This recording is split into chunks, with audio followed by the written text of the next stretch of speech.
और देखिए इस बीच एक और बड़ी खबर रूस के बेलगोरोद से है। वहां पर भी भारी तबाही की तस्वीरें निकलकर सामने आ रही है। देखिए बड़ी खबर क्या है, रूस के बेलगोरोद में बड़ा हमला हुआ। यूक्रेनी सेना पर रूस का जवाबी हमला हुआ है। रूसी सेना ने यूक्रेनी आर्मर्ड व्हीकल को तबाह किया है। वॉर जोन में तैनात कई हथियारों को निशाना बनाया गया है। तो ये देखिए तस्वीर आपके सामने, रूस के बेलगोरोद से यूक्रेन पर इस बड़े हमले को अंजाम दिया गया। तो देखिए, तो क्या यह माना जाए कि पुतिन और ट्रंप की बातचीत का कोई नतीजा नहीं निकला युद्ध के मद्देनजर, क्योंकि युद्ध के शोले तो भड़कते हुए नजर आ रहे हैं। यूक्रेनी बंकर पर रूस का ड्रोन हमला हुआ है। अब यह खबर आपके सामने तस्वीरों के साथ होगी। रूसी सेना का यूक्रेनी बंकर पर यह सीधा अटैक था। रूसी हमले के बाद यूक्रेनी बंकर में देखिए कैसे ब्लास्ट हुआ। बंकर में मौजूद कई यूक्रेनी सैनिकों की मौत हो गई है। इस धमाके में यह खबर सामने आ रही है।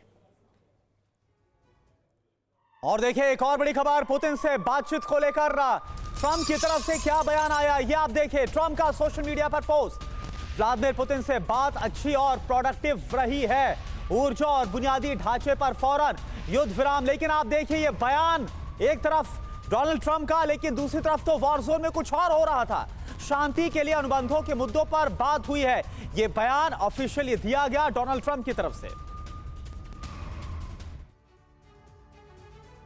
जी हां, तो देखिए बड़ी बात यही है, बात हो रही है कि युद्ध विराम के लिए पहला कदम बढ़ा दिया गया है और 1 महीने तक आंशिक युद्ध विराम की बात कही गई है। कंप्लीट सीज फायर ये नहीं है, लेकिन इस वक्त जंग के जो हालात ग्राउंड पर नजर आ रहे हैं उसमें तो आंशिक सीज फायर भी अमल में नहीं लाया जा सका है, यह साफ तौर पर नजर आ रहा है। ट्रंप और पुतिन के बीच फोन पर बातचीत को आइए विस्तार से बताते हैं कि क्या हुआ है। पुतिन ने ट्रंप के सामने शर्त रखी कि सीजफायर के दौरान यूक्रेन को विदेशी हथियार और खुफिया सहायता ना मिले। साथ ही उन्होंने कहा कि ब्लैक सी से गुजरने वाले जहाजों पर हमले नहीं होने चाहिए। दोनों के बीच बनी सहमति से अगर युद्ध विराम होता है तो आइए आपको बताते हैं कि किसको क्या फायदा और क्या नुकसान होगा। रूस पहले ही यूक्रेन के ऊर्जा ठिकानों को तबाह कर चुका है, जबकि यूक्रेन को रूस के ऊर्जा ठिकानों पर हमले बंद करने होंगे। पुतिन की शर्तों पर युद्ध विराम होता है तो इसे यूक्रेन का सरेंडर कह सकते हैं आप, यह सरेंडर माना जाएगा। यूक्रेन को सेना में भर्ती पर रोक लगानी होगी। विदेशी हथियार ना मिलने से यूक्रेन को भारी नुकसान होगा। बड़ी बात यह है कि अमेरिका चाहे जो दावे करे, युद्ध विराम होना अभी भी बहुत मुश्किल है और सेना में भर्ती पर रोक से ज़ेलेंस्की नाराज हो सकते हैं। युद्ध के मैदान में इस वक्त क्या चल रहा है ये तो मेजर जनरल ए.के. श्रीवास्तव हम देख ही रहे हैं। कुछ असर पड़ता हुआ नजर नहीं आ रहा है ग्राउंड पर। मैदान जंग में अभी भी जंग जारी नजर आ रही है। यूक्रेन के हौसले भी बुलंद नजर आ रहे हैं। अमेरिका तो उसके साथ है नहीं। क्या यूरोप के दम पर आगे लंबी लड़ाई लड़ने की सोच चुके हैं ज़ेलेंस्की, क्या ऐसा लगता है? हाँ बिल्कुल, देखो सभी सच्चाई ये है कि जो रिस्ट्रिक्शन लगा दी हैं ये अभी टेम्परेरी सीज फायर पे, कि कहीं ना कहीं यूक्रेन के हाथ बांध दिए हैं। जिस प्रकार से उनको वेस्टर्न कंट्री से हथियार भी नहीं मिलेंगे, मिलिट्री इंटेलिजेंस जो मिल रहा था अमेरिका से वो भी नहीं मिलेगा, वो रिक्रूटमेंट भी नहीं कर सकते और जो एक प्रकार एनर्जी सेक्टर उस पर भी हमला नहीं कर सकते।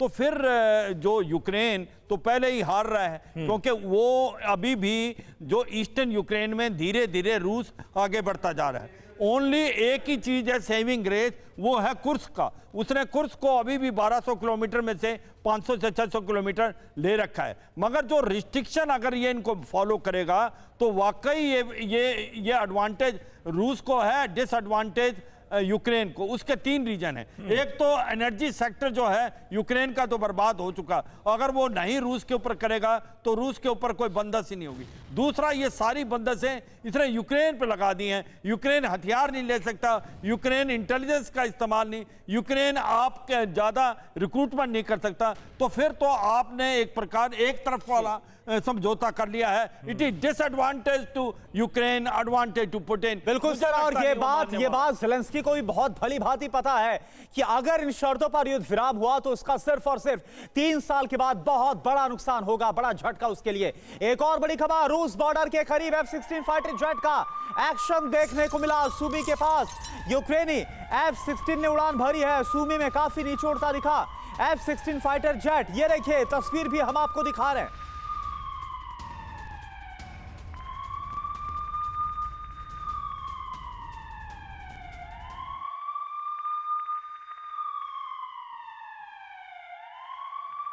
और अहम खबर है, वॉर जोन में रूसी सेना को बड़ा नुकसान हुआ है। रूस यूक्रेन सीमा के पास Mi-28 हेलीकॉप्टर क्रैश हो गया।